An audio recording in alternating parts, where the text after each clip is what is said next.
Salut à toutes et à tous les amis et bienvenue dans cette nouvelle revue de presse. On commence ce tour en Angleterre avec au programme les demi-finales retour de la League Cup. Battu 1-0 à l'aller par Tottenham, Liverpool devait renverser la situation pour atteindre la finale. Et bien c'est chose faite et avec la manière. Les hommes d'Arnslot ont fait preuve d'une sacrée démonstration de force pour rejoindre Wembley comme le placard The Times ce vendredi matin. Une large victoire 4-0 face aux Spurs qui prouve que cette formation des Reds ne doute jamais, peu importe la situation.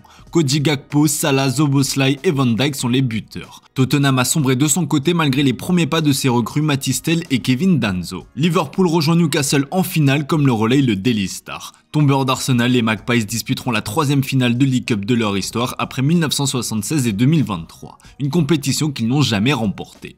En Italie, ça jouait aussi hier soir, arrêté soudainement et finalement reporté après le terrible malaise d'Edoardo Bove. Le choc entre la Fiorentina et l'Inter a repris hier à la 17e minute de jeu sur le score de 0-0.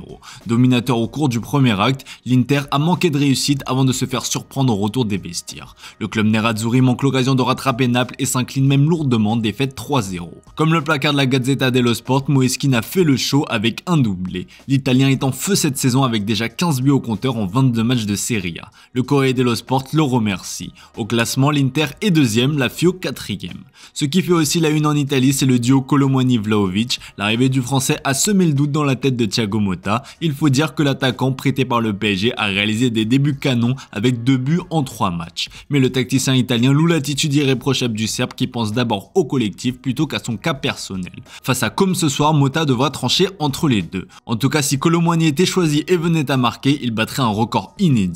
Comme le rapporte le Corriere dello Sport dans ses pages intérieures, il deviendrait le premier joueur de la Juve à marquer lors de chacune de ses 3 apparitions en Serie A depuis l'ère des 3 points. Le média italien rappelle que Cristiano Ronaldo avait attendu 4 matchs pour marquer ses premiers buts sous le maillot bianconeri. À Milan, il est aussi question d'attaquant. D'après la Gazzetta dello Sport, Rafael Leao a reçu un coup de pression de la part de son coach Sergio Conceição. Le coach portugais a demandé plus à son joueur, notamment d'un point de vue du repli défensif. S'il ne satisfait pas ses demandes, Leao pourra aller s'asseoir sur le banc puisque Milan dispose désormais d'autres alternatives en attaque avec les arrivées de Jiménez et João Félix. En se renforçant considérablement dans ce secteur, l'AC Milan peut se passer du portugais qui n'est clairement plus intouchable. En France, gros choc ce soir dans le cadre de la 20e journée de Ligue 1 avec le PSG qui reçoit l'AS Monaco, un match aux allures de préparation pour les barrages de Ligue des Champions pour ces deux équipes. Le quotidien L'équipe évoque un duel princier entre deux formations portées par deux buteurs en grande forme. D'un côté Dembélé, meilleur buteur du top 5 européen en 2025 avec 11 réalisations. De l'autre, la récente recrue danoise Mika Biret, auteur d'un triplé en 8 minutes contre Auxerre le week-end dernier. Un choc qui s'annonce royal entre le leader et le troisième. Pour Monaco matin, l'ASM a une nouvelle chance de battre le leader parisien. Cette saison, les hommes d'Adi Hutter ont déjà perdu 2 fois face aux Parisiens, en championnat et lors du trophée des champions. Ce sera aussi l'occasion pour Hakimi et Ben Seguir de se retrouver. Comme l'explique le Parisien, les deux hommes se sont connus en sélection marocaine et ont noué des relations quasi fraternelles. Bref, un choc très attendu qui aura lieu ce soir à 21h05 au Parc des Princes. Pour être bien complet, hier a eu lieu le tirage au sort de la Coupe de France et gros ouf de soulagement chez le Stade brestois qui n'aura pas affronté le PSG pour la 4e fois en un mois. Le club parisien se déplacera à Saint-Brieuc, pensionnaire de National 2. Brest hérite de Dunkerque. L'ESCAN accueillera Guingamp et Angers recevra le vainqueur du dernier 8e de finale entre Bourgoin-Jallieu et Reims. Allez, direction l'Espagne avec aussi au programme de la Coupe. Contrairement au Real, le Barça n'a pas tremblé, loin de là. Le club catalan a encore martyrisé Valence. Après le 7-1 il y a quelques semaines, le Barça a remis tarif au club tché, humiliation 5-0. Une autre manita placard sport dans son édition du jour. Ferran Torres a été l'homme de la rencontre avec un triplé. Il est mis à l'honneur du Mundo Deportivo comme vous pouvez le voir. Fermín López et Lamine Yamal sont les autres buteurs de la partie. À Valence, le média Super Déporté est en deuil ce matin. Comme vous pouvez le voir, le média a juste mis le score du match avec une phrase qui représente la situation du club. Qu'avez-vous fait au Valencia Club de football ?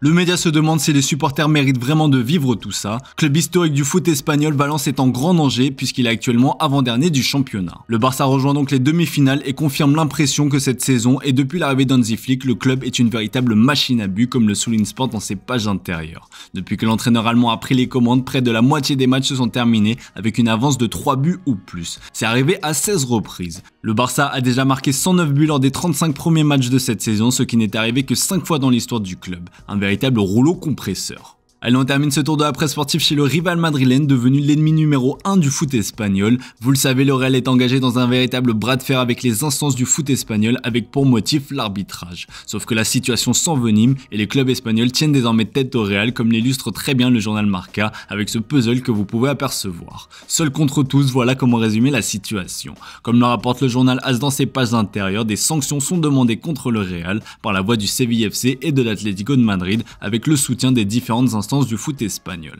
Javier Tebas, le président de la Liga, et Rafael Luzán, le président de la Fédé, s'en sont pris à Florentino Pérez. Bref, l'affaire n'est pas prête de se tasser. Bon, et si en réalité c'était pour éviter de parler du sportif à Madrid, car malgré de très nombreuses blessures dans le secteur défensif notamment, le Real n'a pas bougé cet hiver. D'après RMC Sport, le club merengue compte frapper fort l'été prochain et prépare déjà ses plans. L'hypothèse d'un départ de Vinicius Junior en Arabie Saoudite est encore évoquée. Le Brésilien ne sera pas forcément retenu, surtout si une très grosse offre arriverait sur la table. Son départ permettra à Mbappé d'être la seule star offensive mais aussi de réinvestir sur le mercato et la priorité absolue se nomme William Saliba. Arsenal n'est pas vendeur et il se murmure que pour le recruter, il faudra faire de lui le défenseur le plus cher de l'histoire. Bref, en attendant, le Real a vu une ancienne gloire de son club filer au Mexique. Sans club depuis la fin de son contrat à Séville l'été dernier, Sergio Ramos a rejoint les Rayados de Monterrey. Le défenseur de 38 ans a signé un contrat d'1 an avec une année en option. Invité à la rédaction de Marca, le président du club mexicain José Antonio Noriega a expliqué que c'était un choix à 99% sportif et 1% marketing. Ramos touchera un salaire de 4 millions d'euros net et de nombreux bonus, ainsi que divers intéressements liés à la vente de ses maillots et à ses droits d'image. Il portera le numéro 93 en hommage à son but marqué face à l'Atlético de Madrid qui avait guidé le Real vers la décima en 2014. Voilà les amis, c'est tout pour ce matin. Merci pour votre fidélité, bonne journée à vous. Comme d'hab, on se retrouve en fin d'après-midi pour le traditionnel JT Foot Mercato.